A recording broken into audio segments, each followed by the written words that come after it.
semangat kok ya dari mama yang cerah, cantik dan tampan. Alhamdulillah. Iya, sebelum kita mulai pelajaran pada hari ini, ada baiknya kita berdoa dulu ya anak-anak. Berdoa mulai. Berdoa selesai. Amin, semoga diberkahi. Sebelumnya ibu mau tanya, ini pada masuk semua? Masih Ibu. Alhamdulillah masuk semua ya. Ibu cek hadirannya dulu ya. Anastasia Giovanni Hadir. ya. Anelia Jaka Hadir Ibu. Sevia Agustina Hadir. oh maaf ini Angelina Sevia ya. Retna Putri, Hadir Ibu. Riva Novliha, Hadir. Novita Duwita Sari, Hadir Ibu. Zahra Zain. Hadir Ibu. Iya, alhamdulillah hadir semua ya. Baik anak-anak, kali ini kita akan melanjutkan pembelajaran minggu lalu. Ada yang ingat minggu lalu kita membahas tentang apa? Cerpen. Iya, kamu mantap banget. Yang minggu lalu kita membahas mengenai cerpen, apa itu cerpen, kemudian membahas hal-hal menarik yang ada pada cerpen. Ada yang masih ingat cerpen itu apa? Cerita pendek Ibu. Iya, cerpen adalah cerita pendek, tapi lebih lengkapnya lagi, cerpen itu adalah suatu cerita yang tidak lebih dari berapa kata? Ayo, 10.000 kata. ih kalian mantap. Jadi cerpen itu cerita pendek yang tidak lebih dari 10.000 kata dan berfokus pada satu situasi saja, berbeda dengan novel. Seperti yang Ibu jelaskan minggu lalu ya, teman. Selain pengertian cerpen, kemarin Ibu juga menjelaskan mengenai unsur-unsur dalam cerpen. Coba Novita, unsur apa saja?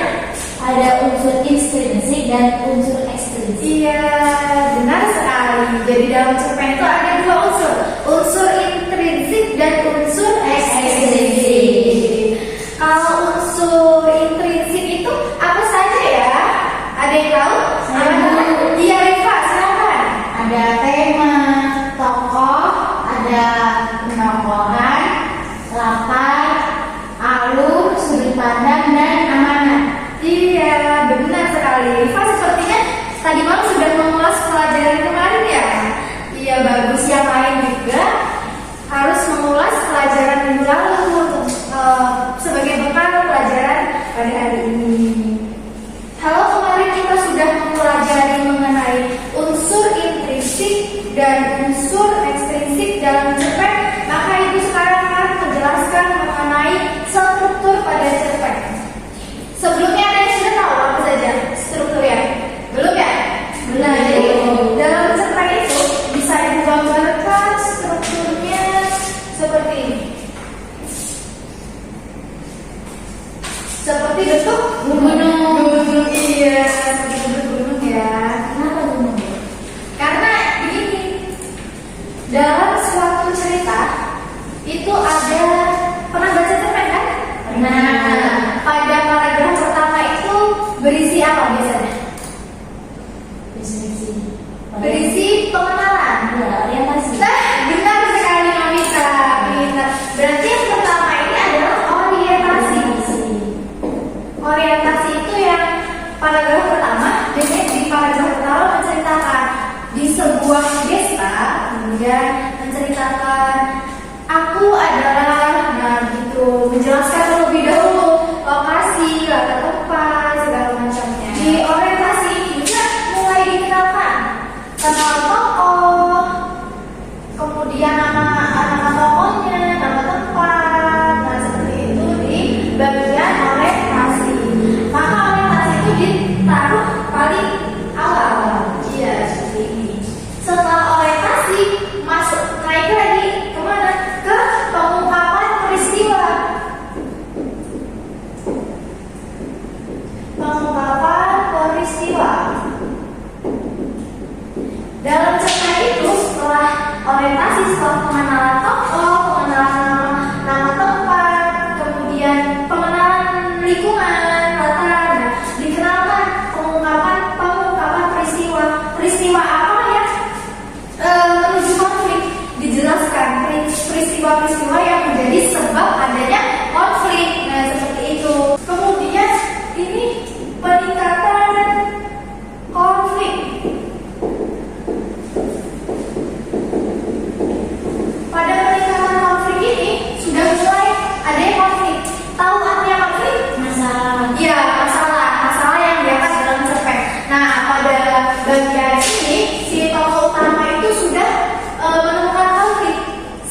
cerpen tentang anak sekolah yang nakal bolos. Nah, pada klimaks ini diceritakan anak yang nakal mendapat hukuman sebagai puncak dari konflik. Setelah puncak dari konflik adalah ini yang dia menuju akhir. Biasanya nih, kalau ada konflik maka ada penyelesaian. Nah, di sini letaknya penyelesaian. Di sini pengarang menjelaskan penyelesaian dari konflik si tokoh utama ini. Jadi anak-anak ada orientasi, kemudian naik ke pengungkapan peristiwa, kemudian peningkatan konflik, dan paling puncak adalah klimaks. Kemudian diselesaikan pada paragraf pada struktur penyelesaian. Setelah konfliknya selesai, ada lagi satu lagi struktur yang terakhir. Apa itu? Koda. Iya, benar sekali, koda. Yang terakhir adalah koda. Apa itu koda? Jadi setelah konfliknya diselesaikan, maka letak paling ujung atau di akhir cerita itu dinamakan koda. Pada struktur koda ini menceritakan akhir dari sebuah cerita pendek ini. Ketika penyelesaiannya si murid yang terkena hukum tadi jadi apa? Jadi tobat. Ya, misalnya gitu ya. Dia lagi nakal, kena hukum, habis itu menyesali, nah gitu. Nah, kodanya dia menjadi anak yang baik. Dia bertekad menjadi anak yang baik, itu masuk ke koda.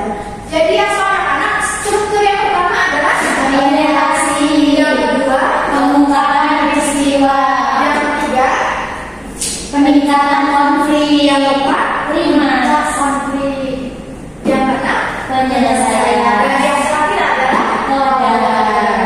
Yes. Coba ibu mau tanya ke siapa ya? Ayo, ada yang mau menjawab sebelum diberi pertanyaan? Kalau enggak ya. Jadi ibu mau tanya, ketika menceritakan sesuatu yang menjadi sebab adanya konflik, itu masuk ke struktur mana? Ayo, katakan yang bisa. Masuk ke struktur mana? Ayo. Dari dua, lima. Ayo, katakan. Apa bu pertanyaannya? Oh, pertanyaannya ketika menceritakan suatu peristiwa yang menjadi sebab adanya konflik, apa yang mengungkapkan peristiwa? Pengungkapan peristiwa, benar atau salah teman-teman? Belum tepat ibu. Belum tepat. Benar atau salah? Ayo. Iya, Iva. Jawabannya adalah benar. Peristiwa. Ada yang bisa menjelaskan? Saya bu. Oh, Iva lagi menjelaskan. Kenapa saya Iva? Karena sebelum adanya masalah diungkapkan dulu peristiwa yang terjadi. Jadi sebelum adanya masalah peristiwanya apa saja. Benar. Berarti letaknya ada di struktur pengungkapan peristiwa. Hebat sekali, Pak. Tepuk tangan. Anak-anak bisa dipahami penjelasan dari ibu mengenai struktur cerpen? Bisa ibu. Iya. Ada yang ditanyakan sebelum ibu beri tugas? Cukup ibu. Cukup ya, kalau sudah paham ibu akan memberi tugas pada buku teks halaman 24. Silakan dibuka. Di situ ada sebuah cerpen. Judulnya apa, Rafita? Judulnya Ayah Pulang ibu. Iya, judulnya Ayah Pulang. Nah, pada halaman selanjutnya silakan dibuka. Ada kolom. Di situ kalian memetakan struktur dari cerpen. Dipahami? Bisa dipahami? Bisa ibu. Ada yang ingin ditanyakan mengenai tugas ini? Deadline pengumpulan kapan ya ibu? Kumpul di pertemuan selanjutnya. Nanti satu pekan ya ibu. Iya, 1 pekan.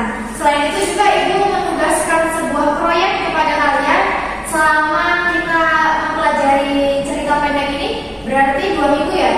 Iya, 2 minggu kalian menulis cerpen minimal 500 kata. Cerpen dengan tema bebas yang berkaitan dengan kehidupan kalian. 500 kata, boleh lebih dari 500 kata, tidak boleh kurang dari 500 kata. Ibu kasih waktu selama 2 pekan. Ada yang ditanyakan? Tugasnya diketik apa tulis tangan Bu? Diketik sayang. Paham ya? Sanggup ya? Sanggup Ibu. Iya, insya Allah sanggup ya. Ya Ibu. Kalau tadi kita sudah mempelajari struktur, insya Allah kalian bisa mengerjakan cerita pendek itu ya. Ya Ibu. Dari yang Ibu jelaskan tadi mengenai struktur cerita pendek, Ibu ingin mengulas kembali nih ya anak-anak. Coba siapa yang bisa memberi ulasan dari penjelasan yang Ibu jelaskan tadi? Saya Ibu. Ya, silakan kita. Jadi izin menyampaikan kesimpulan ya Bu.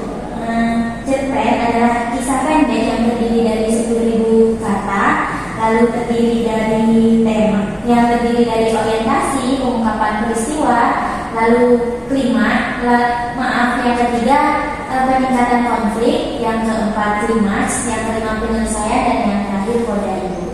Iya, bagus sekali. Jadi seperti itu ya teman-teman. Coba Rifa ulangi kembali apa yang dijelaskan oleh kita. Jadi materi hari ini adalah cerpen. Cerpen merupakan cerita pendek yang maksimalnya adalah 10.000 kata. Kemudian strukturnya ada 7, yaitu orientasi, pengungkapan peristiwa, peningkatan konflik, puncak konflik, klimaks, penyelesaian, dan koda. Iya, bagus juga. Berarti kalian memahami apa yang dijelaskan. Jadi begitu ya anak-anak. Cerpen itu ada unsur intrinsik, unsur ekstrinsik, kemudian strukturnya seperti yang Ibu tulis tadi. Jadi dia membentuk sebuah gunung, satu gunung. Yang paling puncak adalah konflik atau klimaks. Puncak masalah atau puncak konflik yang biasa disebut dengan klimaks. Jadi cerita pendek bisa kalian pelajari di rumah juga teman-teman. Di buku teks itu sudah banyak contoh cerita pendek. Kalian kalau lagi senggang itu silakan membaca cerpen sebagai bahan inspirasi, bahan refleksi untuk tugas proyek yang Ibu berikan tadi. Jangan lupa tugas proyeknya 2 minggu ya. Iya Bu. Sanggup ya insya Allah. Insya Allah. Iya, kalau begitu ada yang mau ditanyakan sebelum Ibu akhiri? Cukup Ibu. Satu pertanyaan lagi. Iya, Ibu pesannya kalian jangan lupa jaga kesehatan, jangan lupa sarapan ya kalau mau berangkat ya. Kalau nggak sempet itu kalian bawa bekal dimakan di sekolah. Gitu. Cukup ya, kita akhiri saja. Semoga dapat dipahami oleh kalian. Semoga tidak bosan dengan Ibu. Sampai jumpa di pertemuan selanjutnya. Pertemuan selanjutnya